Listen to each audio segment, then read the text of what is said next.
Hello and welcome to Two Words Wolves Pod. I'm Ryan Eichten, and after an incredible week of Timberwolves basketball, some ups and downs since we last talked to each other, Leo Sun, how you doing?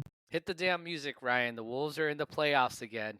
A lot of people didn't think we were going to do it, but we're here. And I think between the mental exhaustion of that and also the mental and physical exhaustion of me moving this last weekend, I'm pretty pooped. But I'm just really, really glad that we have a week to be able to sit down and not have to watch the Wolves put up either a stinker or a dominant game and to be able to kind of like watch the play in for once. I mean, obviously last year we weren't in the play in, but it feels good not to have to worry about like, well, what if we don't make it through the play in? So, I'm feeling pretty good about it. I mean, yes, it's, we'll break down their series in a little bit, that who they have in the first round, but at the end of the day, I'm just glad that there isn't going to be a one game or only 2 game postseason for the Wolves, that they'll get a legitimate at least 4 games to play here.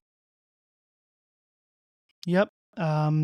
They made the playoffs. We'll talk about the matchup with the upcoming Lakers, but ultimately, like my first thought about that game was just that I don't take it for granted that they clinched the playoff spot. That's 4 straight years now. That's something that even as recent as 5, 6, 7 years ago would have thought unthinkable.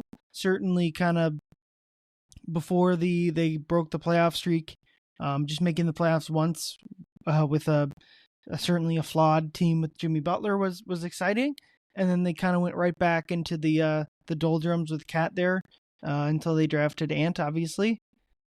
So I personally don't take it for granted. I enjoyed watching them. It would have been nice, I guess, to not have to worry about the game. Although I never thought they were going to lose that Utah game pretty much the entire time. But yeah, it was fun to see them clinch. Fun to see them make the playoffs again, and at the very least, we'll get an entertaining playoff series here upcoming in your hometown. Yeah, I mean, that is going to be a lot for me to unpack, like pun quite intended, with the little shelter that I have built for myself with boxes and things that are strewn about in my home right now. But yeah, it is going to be really interesting to think about. I mean, with this Wolves team, has been so unpredictable all year. Game to game, quarter by quarter, even with this team. And so the fact that they made it to the end, again, I know a lot of fans, myself included at times, thought like, what if the Timberwolves just don't even make it to the end of the season? What if they just fold and they just collapse as a franchise? There's only 29 teams left in the NBA because no one wants to watch the Timberwolves anymore. But they somehow did make it. And again, there's been so much drama throughout the season that, again, I'm just glad that they finally officially docked at Playoff Island now, because I feel like for the longest time we talk about the Wolves played bad for this stretch. Are they real? What are we going to do in the offseason? Oh, they played good. Are we for real? Blah, blah, blah, blah. But we all knew that the season was really only going to matter in the postseason. Like, we knew it was going to be a bit of adjustment in the beginning. We knew that, okay, we want to see what we have in Julius, or we want to know if we want to keep Na or Nas. Like, are they worth paying? Things like that. Seeing the young guys play, I mean, those are fun storylines, but the real storyline of this entire season was always going to be the postseason. So I'm just glad that they made it there. Yeah, I agree. It's been an incredible roller coaster ride, just pretty much the entire season. I was trying to think through like the beats of the season. This might be better for when and if they get eliminated from the playoffs, but like thinking about like some of the lowlights of the season where they start 8-10, they have that Sacramento game where the locker room is just like they're clearly like it felt like rock bottom at the time. They're still like basically struggling until Christmas. They're 500 on Christmas Day. They beat the Mavericks in what ends up being Luka Doncic's last game as a Mav. We'll talk about that mother bleeper later in the spot. But they really, I mean, it feels like kind of think about the beats of the season. Right after that point, kind of coming into the New Year's when they really started to find their groove, and then the injuries came. They're really, I would say, on the whole, the Wolves were, I would consider them injury. Like, they had a good injury season this year. They had a couple players play 82. Ant played almost every game. One of his missed games was a suspension due to the tax. He almost had a second missed game on that attempt. So they have all these injuries right as it kind of felt like they were starting to pick it up. And so during this stretch, they do hold it together okay without the injuries, but ultimately when they were basically missing Dante, Rudy, and Julius all together for about a month there. Luckily, the All-Star break was in there, so they didn't have to play games during that stretch for a week. But on coming into March, they are 32-29.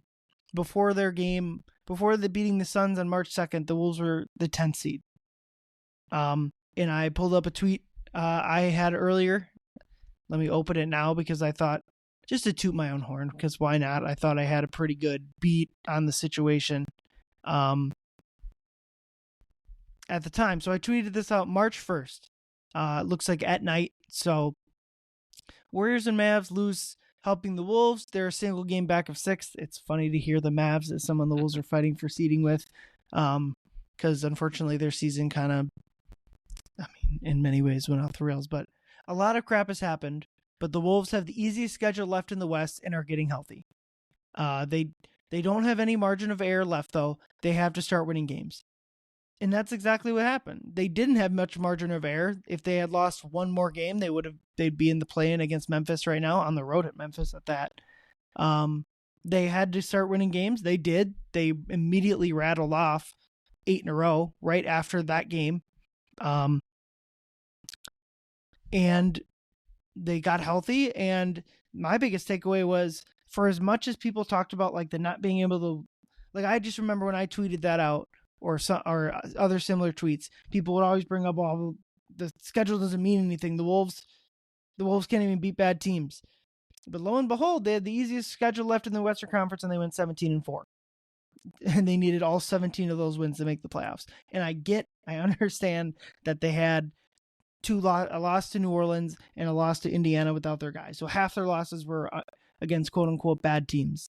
The team that took the floor for Indiana that night was not a good team. But they got it done.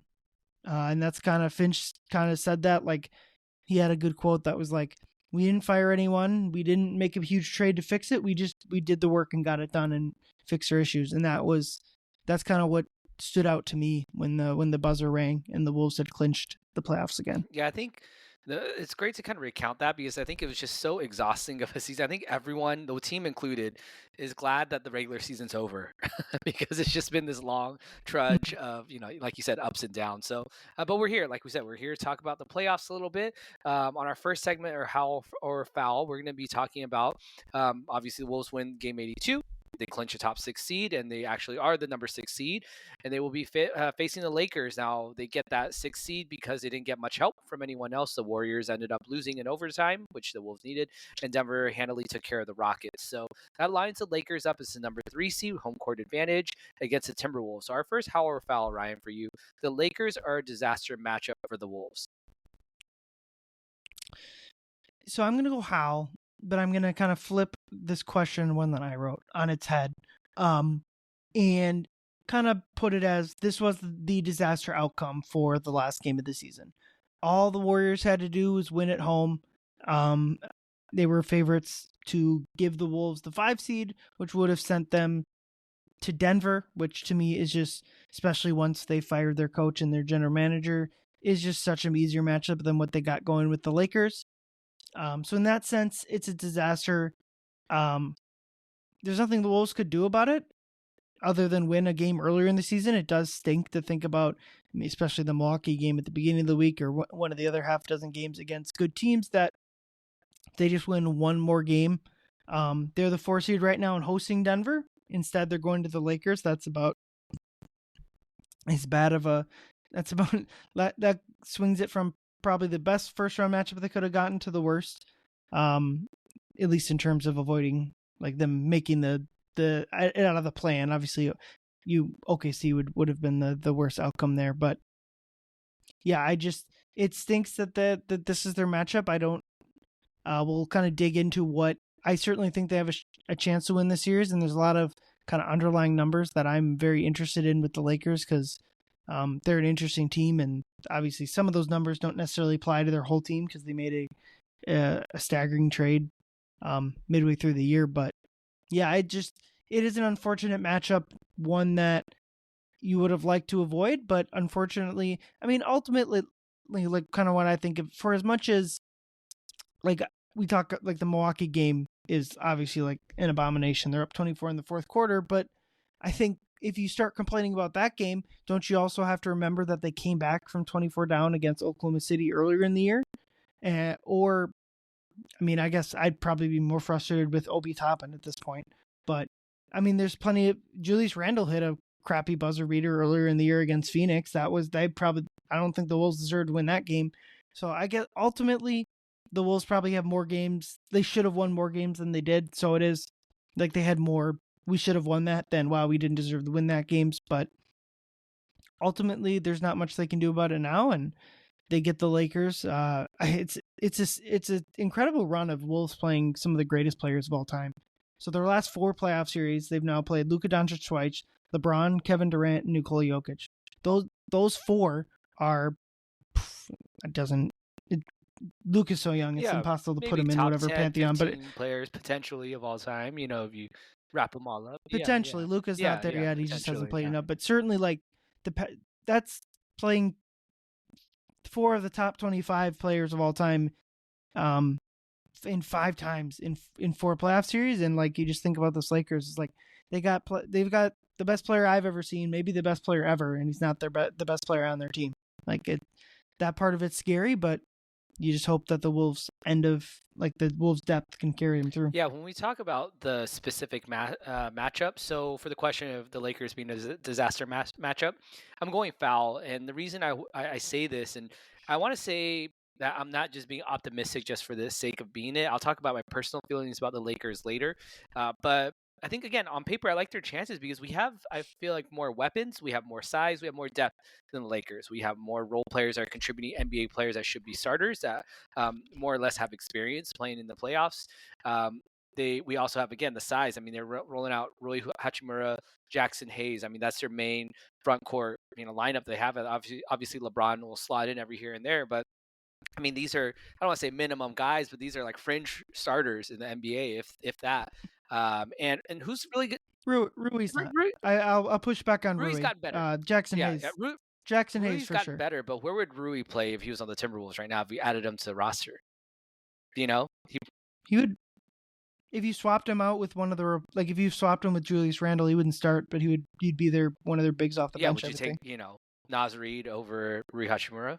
It's like no, probably not. Yeah, so with all that said, I mean, I also think who's going to guard Ant as well too. I mean, that's the thing where the big one. Is it going to be Dorian Finney-Smith? I mean, how many minutes is he going to play guarding Ant? Is LeBron going to be chasing Ant around? I doubt it. Austin Vando. Yeah. I mean, Vando you could throw in there, but I mean that becomes an offensive liability on that end of the court as well too for the Lakers. So all in all, again, I think matchup wise, I don't think it's the worst thing ever. Again, I am trying not to underestimate. Personally, I think LeBron will be the greatest player of all time once his career is over in the next 10 years, whenever that is.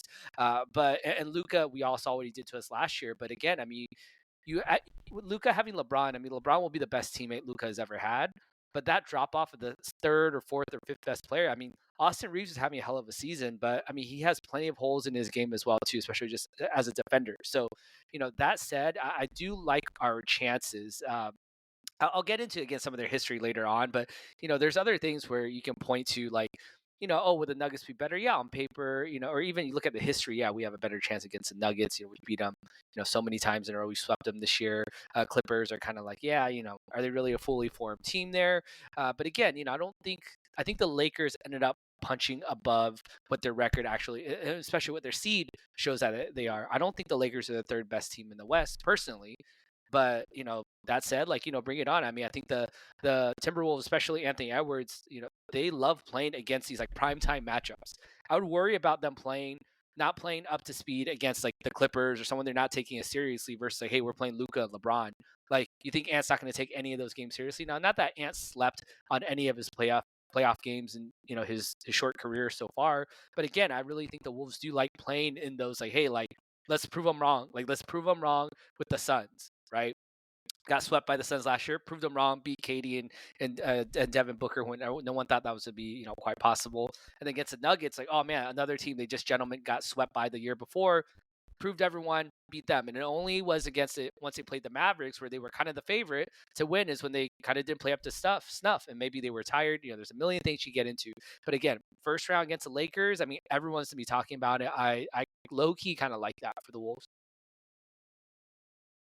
Yeah, it's going to be an interesting series. The biggest thing you pointed out there, I think Ant and Gobert are like the 2 biggest for the Wolves side of it, or like the 2 biggest swingmen in the terms of, like, they just don't the Lakers don't have rim protection, and they don't have like a all defensive caliber wing player to put on Ant, and those are usually the two biggest things that can bother the Wolves and Anthony Edwards, and they just don't have either. So certainly, I think if the Wolves are going to win this series, you're going to have to be like either Anthony Edwards is the best player in this series or that he played up to par with Luka. If not, if like Luka, like the Dallas series last year, if Luka is clearly the best player in this series, I think the Wolves we're going to be in trouble. And then just with Gobert, with any playoff series, they don't have size to play with Rudy. Offensively, the Wolves have done a better job of like getting him involved, but that's going to take a whole nother step up in the playoffs when teams ignore him even more. So he's going to the Wolves. He's going to have to continue to be a force on the offensive glass, and they're going to have to involve him more. And then probably Julius Randle will be the next guy I bring up, just because he's had very few playoff successes in his career. So they're going to need a third guy because, like you said, Austin Reeves, the Lakers do have a third guy, a third scorer. I'm not sure I guess who guards Randle? LeBron does probably. Is probably the easiest answer. So maybe Randle being able to wear down LeBron as much as possible is the big one. But yeah, briefly let's set the Lakers matchup aside. We'll go over it a little bit more. I did want to jump back into just like overall Wolves thoughts on the season. They finished with 49 wins. That's only 2.5 shy of their over/under, maybe 3.5 shy, depending on what number you got post cat trade. They finished, like I said, 17 of their final 21 games they won. I think if you would have told us back at the start of March that they needed to win 17 of the final 21 games, we would have both been like, playing it is.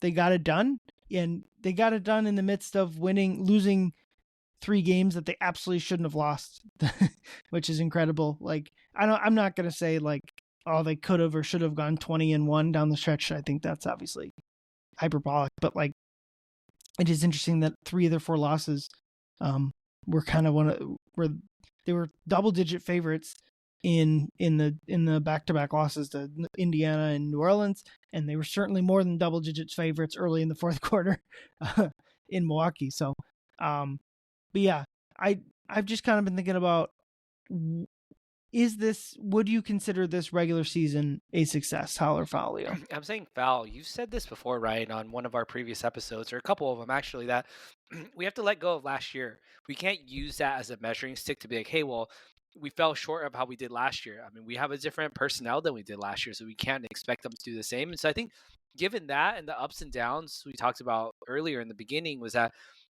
if you had to tell me, like, without if I got amnesia, I didn't remember how many games the Wolves actually won or lost. They just kind of put together a highlight reel, kind of the beat that you talked about of the Wolves throughout the season. Like, hey, they kind of struggled out the gates, and then they had some injuries. They kind of got their steam, but then they lost some bad games. If you asked me what our actual record was, just kind of given that, I would have guessed that the Wolves are maybe like a 500 team. At most maybe a little bit, maybe like a 6, maybe close to maybe 6, a high 50% team, and probably slotted very firmly in the play-in. That's just what it felt like vibes-wise overall with the team. And so when you take a step back and you zoom out and you see that we won 49 games and we're in the top 60, we're not in the play-in, then I'm like, yeah, well, hell yeah, that's a success.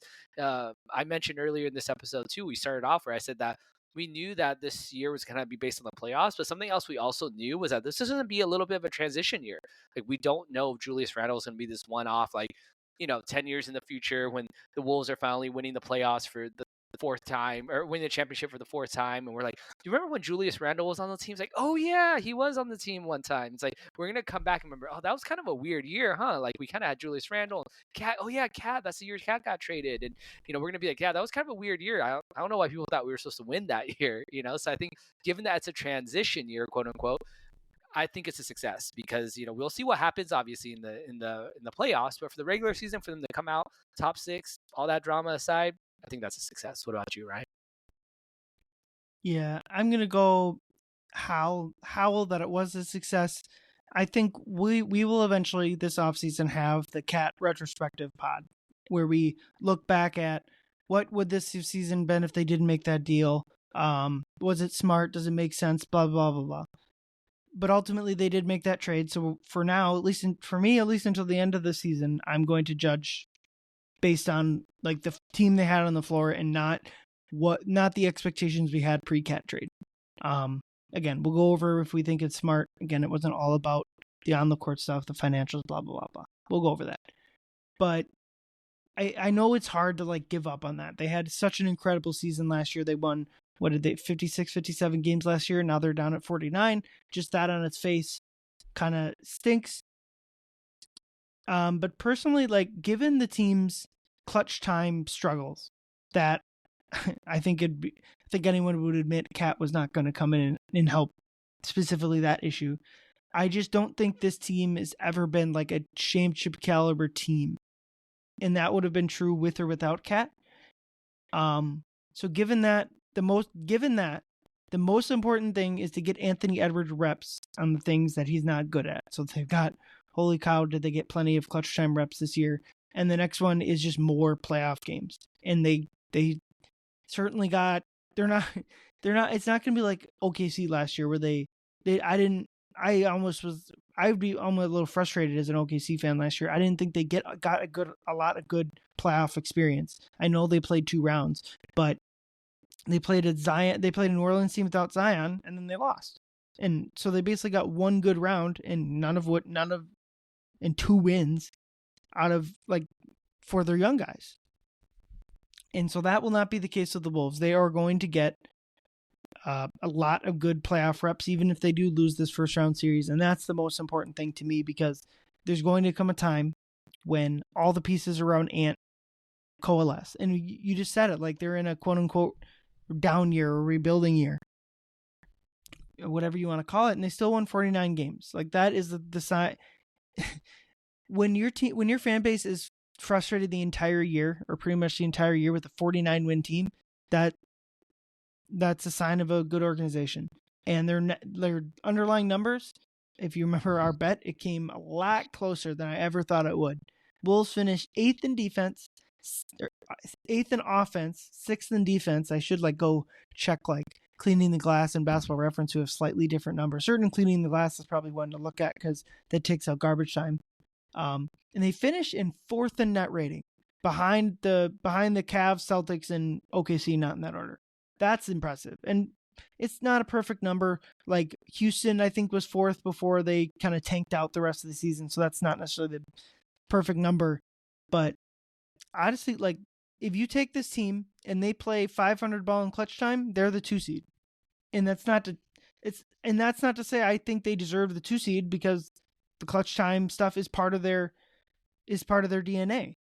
But as far as this version of this Timberwolves team, if they figure out their clutch time stuff, they're going to win basketball games. And kind of down the stretch of the regular season, they mostly just avoided clutch time, which is kind of something I'd have wanted them to do. Just like this Utah game is probably a good example. They play like crap in the first half, but ultimately Ant has a heater in the third quarter, and they let go of the rope early in the fourth quarter, and still were up 15 by the time anything mattered. So yeah, the underlying numbers are great. They may or may not be the Lakers, but I'm going to call it a success just because honestly, if for nothing else, the leap Anthony Edwards made certainly in the second half of the year. Yeah, Ryan, did we say for our bet, was it a top 5 or top 10 rating? You were for defense and I was for offense. I can't remember. Yeah, I guess they didn't finish top 5 in either. I thought in my mind it was just which would be side finished higher. Yeah. But I got you. Ryan. I got you. No, I'm willing to, personally, I'm willing to call it a push, because I don't feel like I won this. Like to me the offense outperformed what I thought it would, and the defense underperformed what I thought it would. So for me to take a win, I think would be, technically I won by the letter of our agreement, but the spirit, I didn't win the spirit of it. So I'm willing to just kind of call it a push. Ryan and I will be buying ourselves our own drinks, and it seems like we meet up in the playoffs. But yeah, I think, I agree with everything you said about the regular season. It's just, expectations are crazy sometimes. I mean, they make you feel things that maybe you shouldn't feel, and it makes you lose sight of stuff sometimes of who the Wolves are as a franchise. And so, I'm not going to use this time to kind of go back in time and look at the doldrums of the Wolves' years and existence as a franchise. But yeah, I'm extremely happy with where we're at. And speaking of history, so as we mentioned earlier in our first topic, I mean, the Wolves are drawing the Los Angeles Lakers in the first round of the playoffs. They split the season series 2-2. But only one of those games is when Luka Doncic had joined the Lakers, and the Wolves lost that game 0-1. Now, there's perspective on all four of these games. The first game was that the Wolves lost was the season opener. It was Julius Randle's first regular season game with the Wolves, and for the most part, it was very, very spotty of a performance for them, as you would expect for a team that just made a big change. The second game of the season against the Lakers, they did blow the Lakers out. I believe both AD and LeBron played in that game and scored, I think, in single-digit points, yet they still won by almost 30. And then the third matchup against the Lakers, I believe LeBron was sitting out that game, and the Wolves kind of easily, win stole that and took that one as well too. And then that last game even against Luka Doncic, yeah, you remember that they lost, but sometimes people don't remember was that was a game that I believe Julius Randle wasn't back. It was Dante DiVincenzo's first game back at uniform, and so he was on a minutes restriction there. And Ant also got tossed at the very beginning of the second half off a very questionable technical foul that a double tech that he got, or he got double tech with Jared Vanderbilt in the first quarter, got a second one for yelling at a ref in the third quarter, got tossed, and so did the ball, also got tossed as well too. And yet, despite all of that, the Wolves rode the back of Terrence Shannon Jr. to nearly mount a fourth quarter comeback. They were within 4 points in the final quarter, the final 4 minutes of the game. So even though the Lakers won. So all that said, taking that perspective in, Ryan, question for you, how or foul? The Wolves will upset the Lakers in the first round. Yeah, this is a tough one, and for me, I gotta sit down with it more and really think about it. It's the Lakers are minus 195 favorites, so that's a fairly heavy favorites for the Lakers, but certainly far from anything that hasn't ever been overcome. As far as the season series, I certainly the outcomes of the game means absolutely nothing, and it's close to the content of the game not meaning much. It's probably worth a rewatch just to see individual. Certainly the pre-Luka trade ones, I just can't imagine there's much to take away from that. I remember LeBron was so terrible in one of those games. The first 3 games I just think are almost useless. Maybe the Luka Doncic one that he's playing in is worth rewatching, but like you said, Dante minutes restriction, no Randall, no Gobert.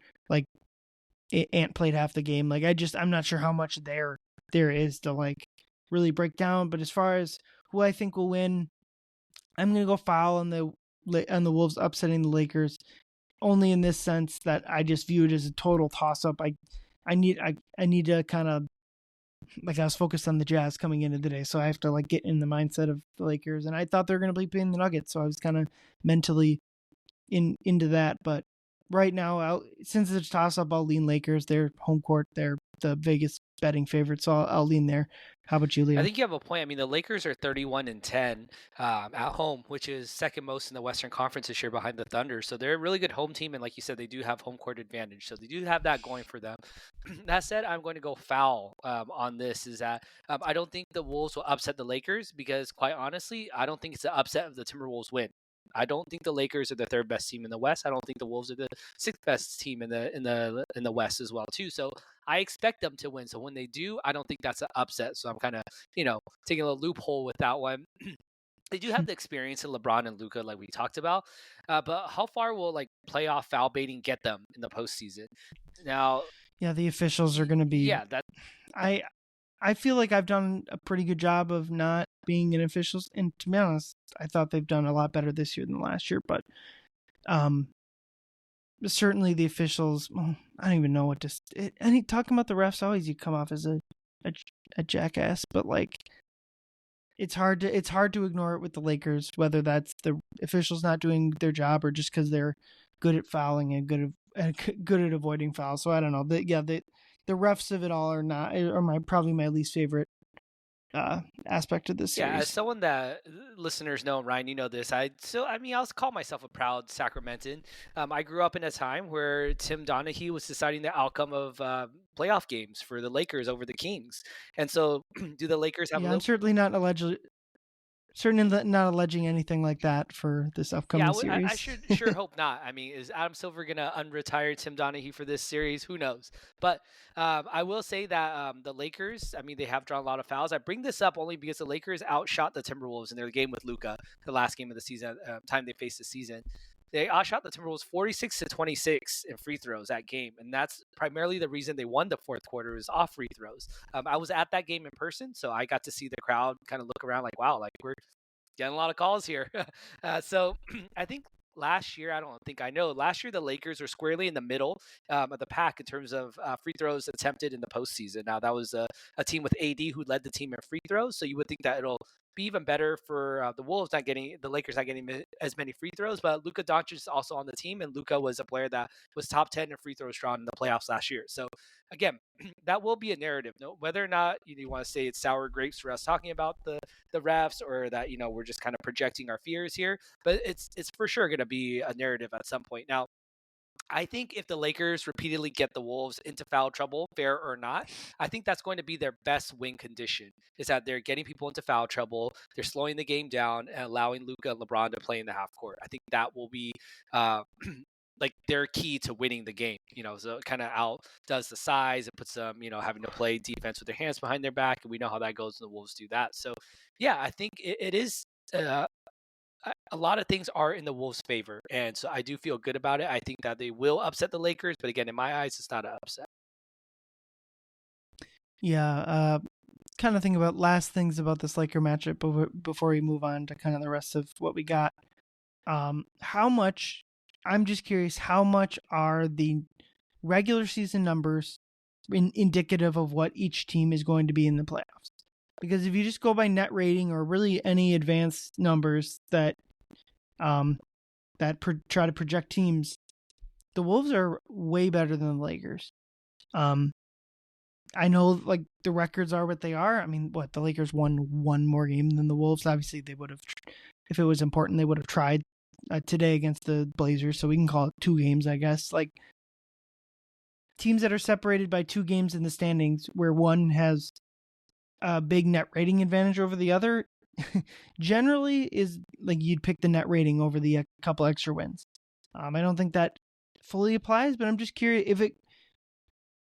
I don't know how good the Lakers are. I mean, I gotta sit down and watch kind of some more of their games or some more what they, especially like post Luka. They're 18-10 with Luka, so that obviously points to them being a good team. But also like the net, I looked at their net rating was not spectacular in those 28 games with Luka. So I'm really confused on why their net rating.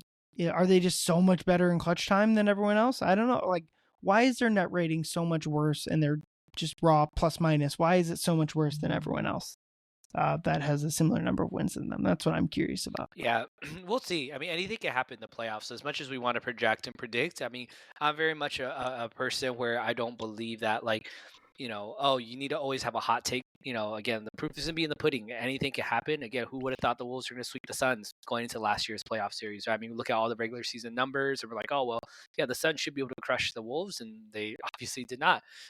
So, yeah, it's a different team, different year. We'll see what happens. But I want to say I'm excited about it. But again, I'll save my last little bit about the Lakers at the end of this pod. So.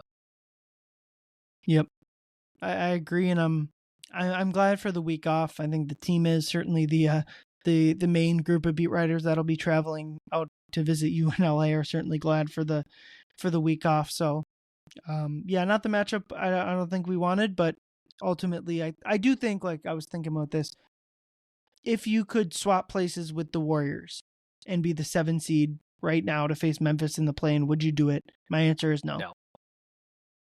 No. If you ask me that, like, if the Warriors win their next game, would I rather be the 7 seed over the 6 seed then sure, we'll swap. But like the risk of, like I said, you want to get real playoff experience, and coming off the play-in as the 8 seed against OKC is just not. You're down 1-0. Like Finch said this when they made the 8 seed 2 years ago. They were like, it took us a game and a half to like get our legs and our head into the series, like because we were just so tired. So that's why I would just be so scared of the play-in. Not because I'm scared of Memphis, but just because one game is one game. Yeah, I mean, and maybe Bane hits 8 first half threes, and you're looking at OKC. right. So. Yeah. I mean, we're the RNG Wolves, right? I mean, we talked about that. I mean, the Wolves are always capable of rolling like a 1 or even like a 0 somehow in any given game. And so you'd rather allow them to roll the dice at least 4 to 7 times than just once. So it is scary.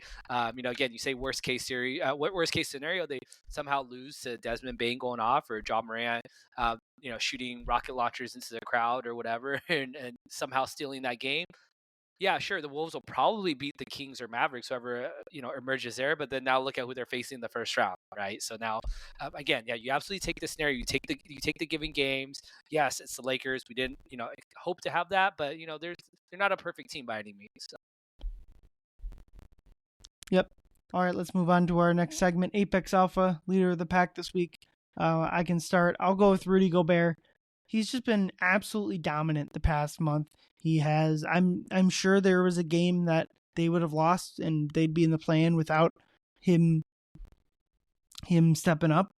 I think he's just a huge swing player for this Lakers matchup. The Lakers don't have they're playing Jackson Hayes. Like they don't have, or they're playing Vando at the center. They don't have like a traditional center anymore now that AD's gone and the Charlotte center, Mark Williams, is that his name? That trade fell apart. So him dominating in some way, shape, or form, or at least offensively, him not being a liability out there is the biggest thing, one of the biggest aspects of the series. And at least if the recent stretch is any indication, that that'll be a positive for the Wolves is Gobert dominating on both ends. Yeah, I love that pick. I hope Rudy Gobert takes this matchup very personally. I saw, I think it was someone on Blue Sky had posted this kind of lazily MS Paint edit of Luka yelling at Rudy after hitting that game-winning 3 in the playoffs.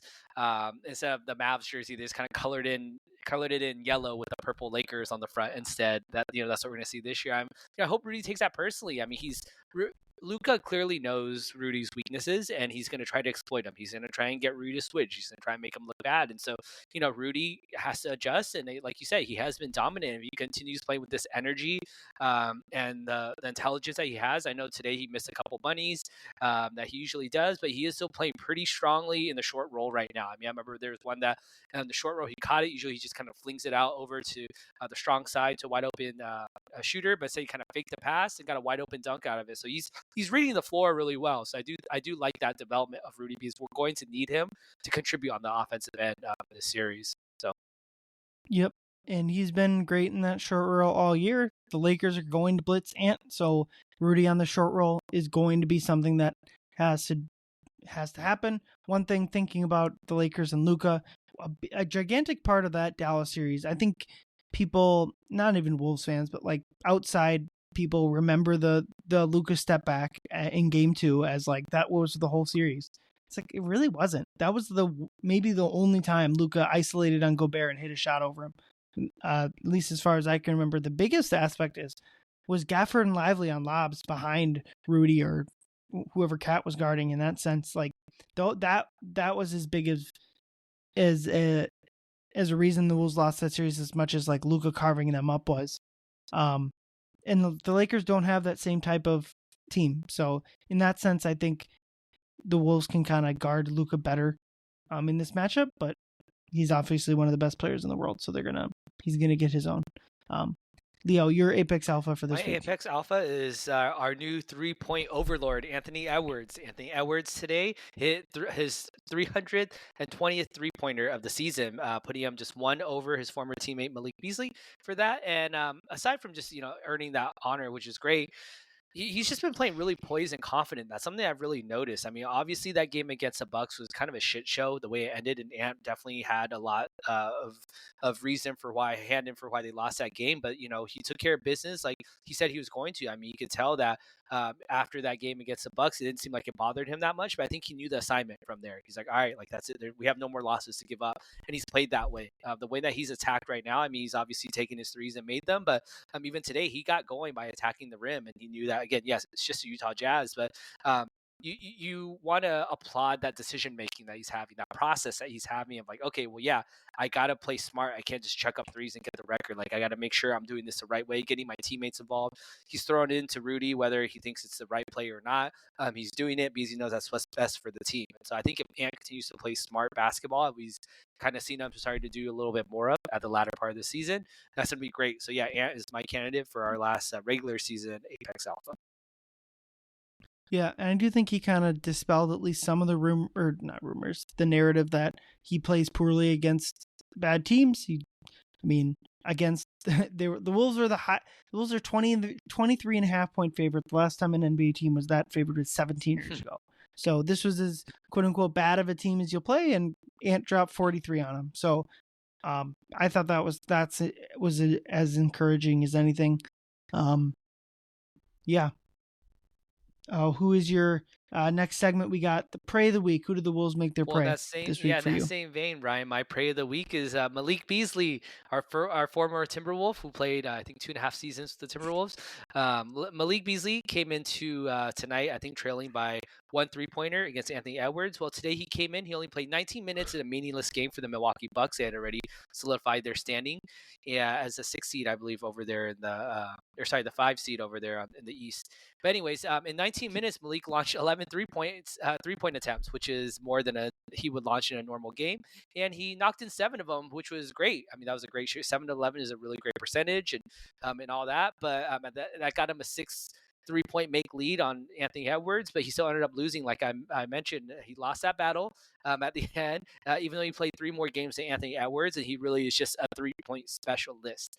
Now, I don't know that makes it more or less impressive for him hitting that more, but hitting that much given that role that he has. But you got to think that there's a little bit of friendly rivalry between the two of them with that, especially just given the tough battles that they've had against each other, even this year against the Pistons. So but unrelated to the Wolves, but on the related topic to Malik Beasley, those of you who didn't see the game before this, they played the Bucks as well too, and Malik Beasley got into it with his former teammate Giannis Antetokounmpo, who trolled him at the end of the game when Giannis blocked the 3-pointer of his.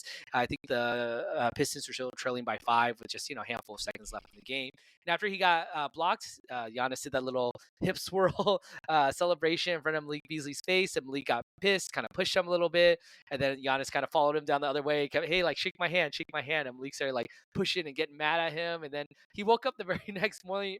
Malik Beasley did, which is today. He woke up and tweeted, "If you let someone stand over you, hit your ish, and then try to help me. In what world would you let that slide in? I don't care how goofy he is." And that was at 7:48 a.m. He woke up and was like, you know what? I gotta tweet this out. And so, just is living rent free in his head. And so, at the end of the day, we all love Malik Beasley to some extent in his time with the Wolves.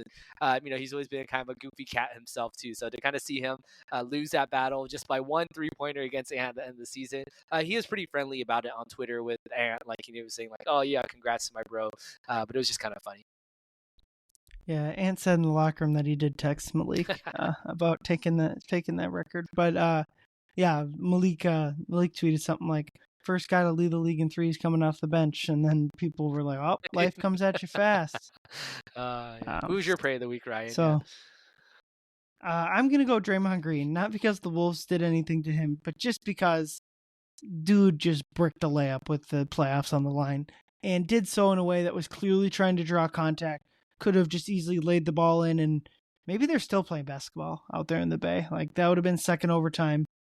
But yeah, they just completely bricked a layup, so much so that a Wolves player, because all of us were kind of like standing around waiting, watching that game to see, one of the Wolves players yelled, "Booty cheeks, Draymond," after he missed that shot. So that's kind of what we all felt. Personally, with the Warriors, I kind of felt like their run of recent wins were not indicative of how good they were. I don't think they are as good as their recent record shows, and I think them losing to the Spurs, and this game against the Clippers kind of shows that they aren't. I mean, I've just kind of been annoyed with, like, I've heard so much Lakers and or Warriors and Clippers. These are the dark horses in the NBA, and just so little coverage of the Wolves. So I've been a little bit on that. That's been my frustration, but I get I guess we're at the point of the season where none of that matters, and it's put up or shut up time. And I think now we can kind of move into our playtime segment where we look around the NBA. Kind of the best time of the year to do this. We have 4 playoff series matchups. We got while we wait out the play-in tournament, we got, like, we've kind of already talked about the Lakers and the Wolves, but the other matchup in the West is the 4 seed Nuggets versus the 5 seed Clippers, and then out at the East we got the 3 seed Knicks and 6 seed Pistons, and then the 4 seed Pacers and 5 seed Bucks. So I kind of wrote down, like, my quote unquote picks for the first round. Personally, I like the Clippers over the Nuggets. Just kind of think you fire your coach right before the season, it's going to come with a cost. And the Clippers are playing really good basketball. For as good as the Wolves have been, the Clippers have kept pace with them, which has been impressive. So I'm going to pick the Clippers there. Well, I'm gonna say mine real quick, Brian. We'll do series by series here. So I will say, yeah, Okay. for the Nuggets and Clippers, I actually went opposite. I'm saying Nuggets over Clippers, not just because of the home court advantage, but I don't feel like. Well, I do feel like the Jokic versus Zubac matchup is going to be pretty fun to watch. I mean, Zubac has had a hell of a year. He's been on a great stretch recently. I don't think he'll be enough to stop Jokic. And I think you are wise to something, whether or not you said it or meant this at all in your prediction. But if you have Russell Westbrook in a chance for a revenge game, most of the time it's not going to work out. And Russell Westbrook last played for the Clippers. And so I'm a little worried that Russ is going to come in hankering, Mm-hmm. do a little bit more than he really should be doing out there. And I mean, granted, Mike Malone's not out there to allegedly give the vets more minutes like Russ, like he did, and allegedly wasn't playing Jalen Pickett more. But yeah, I think for me personally, I do think that Jokic is still playing at just an all-time level. And I think the Clippers are a team that, yeah, sure, they've been playing well.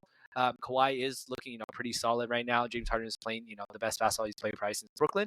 But at the end of the day, I still think that there's overall more talent on the Nuggets, if not, less depth, but they're top players overall because of how much bigger that gap is with Jokic and anyone else is too big for them to overcome. Yeah, I think it's a true toss-up series, and kind of I just wonder, like, where the Nuggets are at mentally. Did the Malone firing, like, is that actually going to fix whatever's got going on, or was that just a temporary boost that is eventually going to run out when real adversity hits them? I'm curious there. But moving to the East, we'll start with the Knicks and the Pistons. I think this is a, like, Knicks in 5 type of series. If they're healthy, there's just way too much talent on the Knicks to be losing to this Pistons team. Is fun, and I mean, us Wolves fans have enjoyed watching them until they fist fought our boys. But honestly, it's kind of funny now. We're rooting against the Pistons, so we get an easier pick. But what do you think, Knicks and Pistons? Well, I will put this kind of footnote in there. The lottery standings are locked in now, so the playoffs actually don't affect, especially for the Pistons, where our pick's going to be. So we're locked in at 17 now with the Pistons. So whether or not they win or lose, it's locked in. But that said, I do have the Pistons over the Knicks, and it's kind of a hot take. I don't think the Pistons will crush the Knicks. I do think it would be if it's a long series. I think it will work out in favor of the Pistons. As you know, Tom Thibodeau, the head coach of the Knicks, will grind his players' knees into the ground, and he has done so already, and that's what happened last year. Now, I've watched a handful of Knicks games so far since Jalen Brunson came back from his injury, and he has not looked that healthy. I believe he came back and pushed to play early because he wanted to make some of the end of the season awards there. And, whether or not that was wise for him, maybe he's going to earn a bigger contract because of that. Maybe that's great for him personally, but I think health-wise and for the Knicks overall as a team, I don't think it's great they rushed him back. And so I do think if it's a long series, it will go in favor of the Pistons just because of health and just because of deterioration over a single season. And I mean, Cade, as we all know, is playing at a very, very high level. Jalen Duren, I think, is a type of player that has always kind of given Cat some issues. A big, strong, like rebounding guy that's going to kind of outmuscle Cat out of the way. And, maybe Cat could bomb away from deep. But, I mean, Tibbs does not have Cat shooting very many three-pointers, which, again, we saw that ourselves when he was in Minnesota. So, I don't know if they're best utilized over that way. But I think that will be a very fun series. I may say that may be the funnest series. Whether or not the Knicks or Pistons win, I'm excited to watch that personally. Yep. I just personally think that the Knicks have just so much more talent. I don't see the Pistons kind of holding up. The last series we have set up here, Pacers and Bucks. Pacers home court advantage. Another complete toss-up of a series to me. A rematch of last year, except Giannis is healthy. The Bucks are just kind of a different team overall with Chris Middleton out the door. I'm going to go the Pacers personally. It again, toss up. Bucks have the best player in the series, so that aspect of it is going to favor them. I don't really like their team past Giannis. And Dame is likely out, right? I don't think Dame is going to end up playing in this series. That certainly would affect things. But ultimately, like the Kyle Kuzma trade, I just don't understand really that move. Although not sure what else they were supposed to do. But yeah, I'm going with Indiana. Maybe just for my Iowa State brother, Tyrese Halliburton. Yeah, no, I would say Tyrese Halliburton might be one of my favorite players in the league. Not just to watch, but also just him as a human being as well too. I've kind of loved watching him, stand up for things and speak up on some issues. So yeah. I also like the Pacers over the Bucks as well too. So we can agree on that one. I do think that the Pacers may take this in, five as short as 5 or 6 games. I don't think it'll go too long. Yeah, sure, the Bucks might have the best player in the series in Giannis. But Ryan, I mean, the Pacers have the best shooter in the series. They have Obi Toppin on their team, so it's going to be interesting to see right there. But yeah, I mean, the Bucks again. We even saw them when they played against us. I mean, that iteration of them.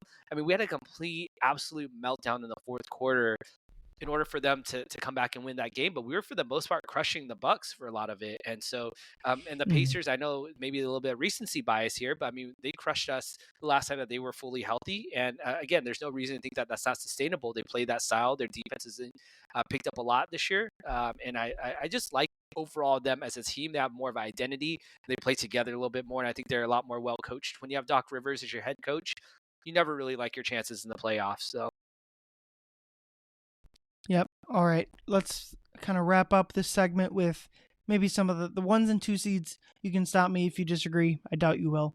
Cavs will blast whoever they get. The Celtics will blast whoever they get. Don't care. Don't even care 100%. Who it is. Personally, I think Oklahoma City will roll, whether it's Warriors or Grizzlies. I don't think, again, or I guess they can have the Kings or the Mavs. I don't really. OKC's going to roll that first round series, and putting them on upset watch will start in the second round. Houston versus Memphis or Golden State is where I would start to think about possible upset. Golden State's probably better on paper, but like I said, I'm not too high on them either, especially like a defensive team. We saw it at the end of that Clippers-Warriors game. Like they forced the turnover on Steph. I actually think I would probably pick Houston slightly over Golden State and by probably a wide-ish margin over Memphis. What do you think? I think that Houston will beat Memphis because I think Jimmy Butler really jacked up his knee on that last one of the last defensive plays. Yeah, it's tough. It was unfortunate. I mean, I am not a Jimmy fan by any means, and in fact, I quite hate Jimmy Butler a lot. But yeah, it was sad to see that he did take a really rough knee, and again, it didn't look like it was straight knee to knee. It looked like it was a little bit more potentially soft tissue type thing. As much as some people may remember Jimmy Butler as an Iron Man, he very much is not an Iron Man anymore, especially at his age and the tread that he has on his tires. And so I think, again, I don't like his chances of even playing in the play-in, and he's not playing, and the Warriors are kind of reverting back to pre-Jimmy Warriors. I don't even think they could beat the Grizzlies. And so, but I think if the Grizzlies play the Rockets, same as you, I still think that the Rockets aren't the huge favorite, but I still think that they should be able to have the edge to win in probably 6 games or so. I do think that they're a better coach team as well too, and they just have overall better pieces in the Grizzlies too when they're rolling out your Jay Huffs and your Santi Aldamas. Again, they're not terrible players, but I mean these are also guys that, I mean, you look at who Houston has and on their depth chart. I think it's just so much better on that side. Yep, I agree. Quickly, maybe just some like finals predictions. Personally, you can correct me or you can kind of step in here if you think my overarching take is wrong, but I think there are two possible teams that can come out of the East. Cleveland and Boston to me are the two options. I'd be pretty surprised if the Knicks upset Boston in the second round. You have the Pistons playing in that series, and that I think you would agree the Knicks probably have a higher ceiling. Yeah. The Knicks would put up a better fight against Boston, but either way, Cavs, Celtics, Eastern Conference Finals, I think is extraordinarily likely. I'm going to pick Boston in that type. And then the West, to me, is still jumbled. Team, I don't see Houston, Denver, Warriors, Grizzlies as true like chances to make the finals, but certainly, obviously, OKC, the Lakers, the Clippers, and the Wolves, all to me could be potential finals teams. To me, the Clippers are maybe that next team out, but to me, I kind of view the top three as Thunder, Lakers, Wolves, personally. It's a little bit annoying that the Wolves get saddled with one of the other to me top three teams in the West, but I guess that's how it goes. And certainly, and one thing I will say, I think the winner of Wolves Lakers will be in the Western Conference Finals. I think that's pretty straightforward. And I get, if you're forcing me to pick one right now, it's really tough. I guess I'm just going to default to OKC. I mean, they have like one of the best net ratings in the history of the league, so that's what I would default to. And then I think I'm going to pick Boston to repeat, as long as like Horford, and if they can get just anything out of Kristaps. They've just got so much.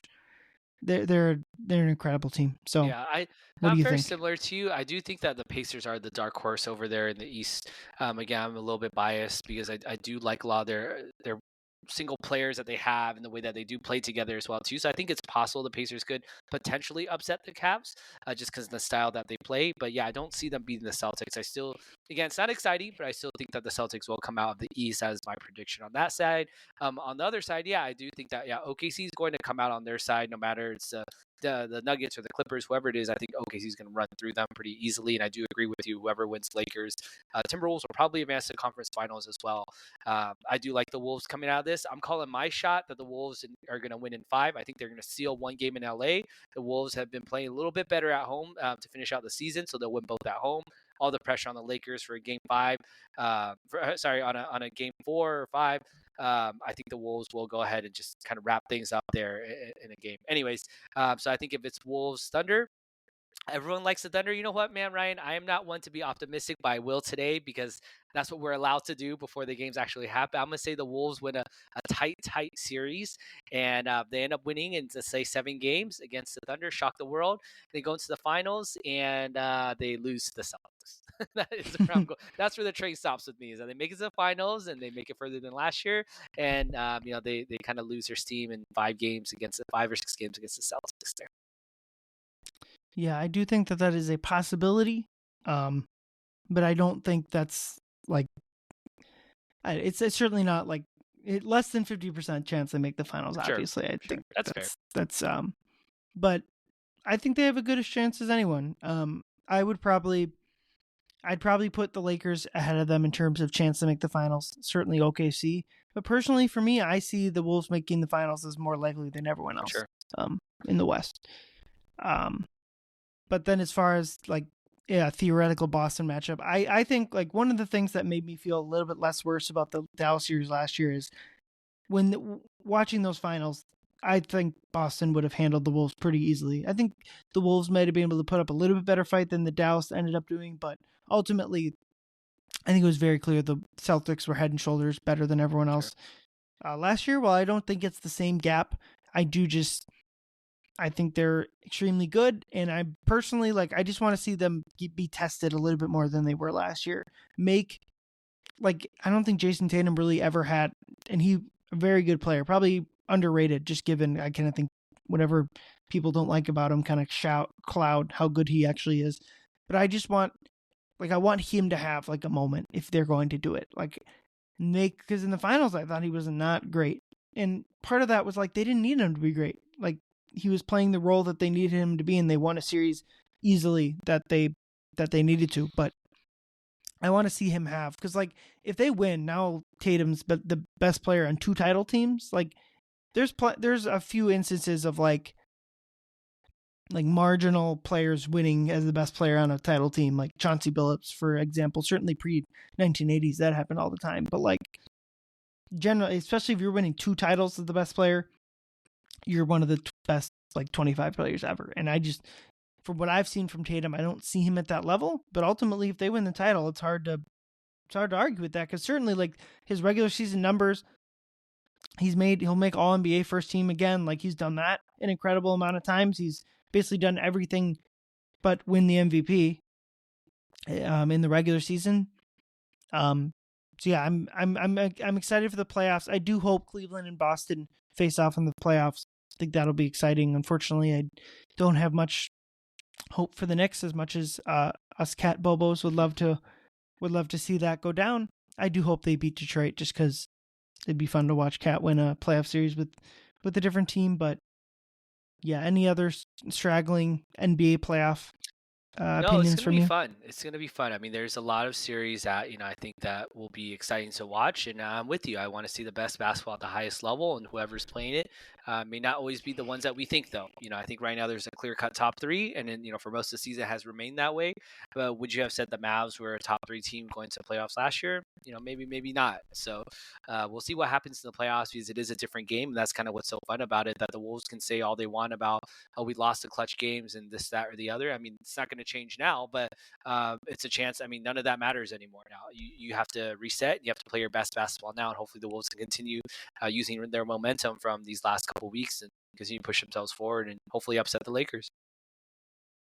Yeah, and ultimately I do think the Wolves' chances of making the second round, winning a playoff series, went down today, in the sense of, I think if they were playing the Nuggets or even the Clippers, they would have a much better chance of reaching the second round. But I don't think their chances of making the West Finals or the NBA Finals went down. You are going to have to. There wasn't really a scenario where they weren't going to have to go through one or both of OKC or the Lakers to make the finals. So ultimately, yeah, do I think they're one of the 4 best teams in the West? Yes. Do I think that there's a half decent or probable shot they lose in the first round? Yes. So in that sense, does it stink that they don't get to play a second playoff series potentially that they I don't deserve is the wrong word, but whatever word you want to use, sure. But ultimately, like, what they talked about in the preseason, Tim Connolly is getting like bites of the apple, not giving up on seasons, and just kind of like keep having a playoff team, and that's going to help everyone and the young guys on the team. And so I think they've done that. If they come out and flop against the Lakers and they're out in 5 or something, then yeah, then this will be a big issue. We'll look back on half of the games they should have won or whatever. But for right now, I'm comfortable with how the regular season played out, and that kind of flows into my 2 words, which are 4 straight. Like, kind of touched on this earlier in the show. They've made the playoffs 4 straight years. That would have seemed unthinkable not that long ago. Really, for much of the last 20 years, that has seemed indescribable. And one thing I thought about before the game is Anthony Edwards, to me, tonight, officially became the Wolves' second greatest player in franchise history. I'm sure a lot of people are like, what do you mean? That's always been that. And for me, no. Cat, at the time of the trade, was the Wolves' second greatest player in franchise history. He made the playoffs once without Ant. He's been on all of Ant's teams. And honestly, that first Memphis year, Cat was the best player on that team. I know people don't want to hear that, but he was. Ant was probably the best player on that next year's team, but it was close. And obviously, Ant last year was surging forward, but ultimately, like, again, this is like parsing it. It doesn't really matter who is what, because I'm never going to, like, obviously Ant was always going to pass Cat in whatever Wolves rankings. But for me, I just was kind of thinking about that, because to me, before this season, Cat was the number 1 player, and with Ant will get first or second, most likely second team All NBA. That's now a second second team, and now he's made the playoffs with the Wolves as many times as Cat. So for me, it's time to move him. I know people have done it far before me. It's time to move Ant into that second slot. Yeah, I mean, I think if Ant continues going this way, he might become the best player in Timberwolves franchise above Ricky Rubio finally one day. So no, I'm just kidding. Now, with Ant, I mean, you love to see kind of where he's doing, but I do say that the caveat that timing is everything. Timing literally is everything. Because when Ant came in, I mean, he was coming off the bench. He was not asked to lead the team. Like, I mean, when Cat came, I mean, he wasn't asked to lead the team, but he very quickly assumed that mantle very quickly, almost as quickly as Ant had. But the biggest difference is like, who is the supporting cast? Who is his coach? And who is his GM? Because, I mean, Cat had to go through all these years of just like toiling because he didn't have a defensive player of the year next to him. He didn't have like a truly super functional team around him, just a bunch of young guys with vibes. Meanwhile, Tim Connelly was here for the majority of Ant's career so far with the Wolves, and he's had a lot better luck in that aspect of the timing of it as well too. And I think even when you talk timing, I mean, Cat made those All NBA third teams, and I love Cat. I'm a biggest Cat stan as you can find, but it was also timing back then. All NBA teams, they were doing a lot of like positions and things like that. And I know that I think they're still doing that now, but I mean, as it moves forward, especially with all-star voting and things like that, a lot of that's starting to kind of go wayside, and they're picking all these different kinds of things, different awards. So, but yeah, I like that 4 straight. My 2 words, Ryan, is win respect. Win respect. And I say this because this playoff series against the Lakers will either, and there's no in between, it's either going to eradicate all my demons from when I was a child or send me back into a really dark place that I was as a child. Now, that might sound dramatic, but on Candace Hoopus about a little over a week ago, on one of the game threads, people were talking about how it looks like the Lakers might line up with the Timberwolves for the first round, and we were all kind of bemoaning that. And I wrote that about this topic, about how potential Wolves-Lakers series, like I would never want that to happen because the risk reward ratio is just so astronomically high that I wouldn't be able to handle it. Because again, the reward of eliminating a Lakers team that, again, quite literally my childhood, I was tormented by kids in my school. I was bullied by kids in high school. It would be a body high that I would never have ever felt in my life if we eliminated a team that I got bullied for as a kid. Now, at the same time, if we lose to the same Lakers team, not only am I living in SoCal surrounded by Laker coworkers and Laker friends I play basketball with, my wife is a Laker fan as well too. Now, she's not as much of a decrepit as me, where she's going to be an a-hole to me about it if they win. I think she low-key might want the Wolves to win because she knows what will happen to me if the Wolves lose to the Lakers. But it's just a thing where like this is our time to win respect. I mean, if there's ever a series that the Wolves want to be like, hey, you know what?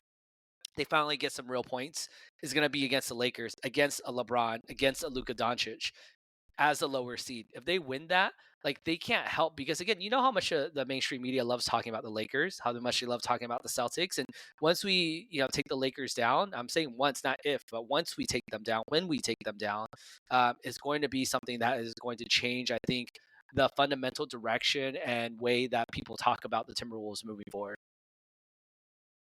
Yeah, it's going to be an incredible series. Like you said, the highs of taking down the Lakers will be incredible. I would probably guess they'll be favored in the next round. Certainly, if Houston gets upset, but even if that's Houston in the next round, I do kind of think that the Wolves will be favored. So, or they'll be out unceremoniously, and I guess as Wolves fans, we're used to the first round exits, I guess. Yeah. But yeah, it'll be fun. It all starts Saturday. Schedules just came out. All starts Saturday. Wolves late night game, not out there in the West Coast, but 8:30 p.m. Eastern start. So not too late Central Time wise, and that's like that's an early game out there in the West Coast for you. Yeah. So that'll be fun. We'll probably get the rest of the schedule once the play-in tournament wraps up, but yeah, it'll be fun. It'll come at us fast. Yeah, look for me on TV. I'll be at the game hopefully on Saturday. And if I'm at that game and the Wolves are losing, I will sacrifice my media credential by gluing myself to the court if that's what it takes for the Wolves to win Game 1. So I will be there, and I will be hopefully covering that game. Yes, and I will just add in that he is kidding. He is joking. If anyone is listening and thinks that is for real, he is joking. Yeah, security is going to have a real story to tell when they find a chain in my backpack to chain myself to the court in the middle of the game when LeBron's shooting free throws as I try and ice him God, out. that was 3 years Yeah. ago. That's just kind of time flies, man. I think it's time for Hopefully, another protest here. actually, interestingly, I don't think the bird flu issue that they were protesting in the first place has gone away. I think that's been like a continued issue. Not that it's certainly not. I think blaming Glenn for that is probably misguided, maybe, but yeah, it'll be fun. So it looks like Saturday, all the playoff series that have been determined already will start on Saturday. Wolves are the last game. They'll be after the Knicks and the Pistons, and the other two series are on earlier in the day, and then the 1s and 2 seeds versus their play-in opponents will be on Sunday. Again, we don't know the schedule after that. The Wolves' next game could be, I think, anywhere from Monday to Wednesday. Yep. And then who knows when game 3 or 4 can happen, but yeah, we'll update you as that comes. As far as this pod later in the week, we'll try to get something up, some sort of series preview, playoff preview up later in the week, and then we'll be doing game recaps after each game. Excited to do it. Excited to also gonna get some time off from. We'll watch some meaningless Eastern Conference play-in series and a fun probably Warriors Grizzlies game. Yes, sir. We'll be here to bring you the action. Awesome. Well, thank you everyone for listening. We really appreciate it. Really all year. It's kind of an experiment from Leo and I this first year. Maybe it'll just always be an experiment. That'll be fun, but really appreciate. We're not done yet this year, but as far as the regular season, really appreciate everyone listening. Like I said, we'll be back later in the week. Thank you, everyone. Get home, drive safe. Go Wolves. Ayoo!